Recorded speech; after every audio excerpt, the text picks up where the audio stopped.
Hello, আমি Poulami and welcome back to my YouTube channel. আজকের ব্লগটা হচ্ছে শিবরাত্রি নিয়ে। শিবরাত্রির দিন কি করলাম সেটা জানতে হলে ব্লগটা দেখতে থাকো। প্রথমে ঠাকুরের আগে কিছু বাসন ছিল, সেগুলোকে পরিষ্কার করে নিলাম। এই মালাগুলো সমস্তটা হচ্ছে আমাদের বাগানের ফুলের মালা। মালাগুলো সব গুছিয়ে একটা জায়গায় রাখলাম।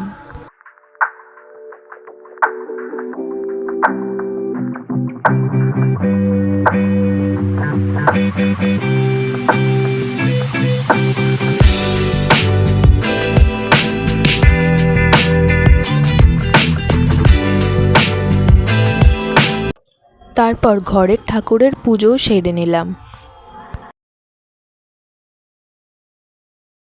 এরপর পুজো দিতে যাব বলে পুজোর সব সামগ্রীগুলো গুছিয়ে নিলাম। এখন আমি আর মা বেরিয়ে পড়েছি পুজো দিতে যাওয়ার জন্য।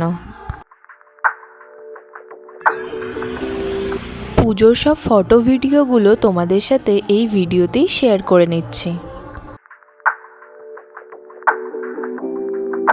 আমার এই শিবরাত্রির ব্লগটা আমি এখানেই শেষ করছি। ভিডিওটা কেমন লাগলো কমেন্ট করে জানিও। ভিডিওটা ভালো লাগলে লাইক কমেন্ট শেয়ার করে নিও। আর আমার চ্যানেলটা যদি সাবস্ক্রাইব না করা থাকে তাহলে চটপট সাবস্ক্রাইব করে নিও। আজকের ভিডিওটা আমি এখানেই শেষ করছি। দেখা হচ্ছে নেক্সট ভিডিওতে। ততদিনে সবাই ভালো থেকো, সুস্থ থেকো এবং হ্যাপি থেকো। টাটা।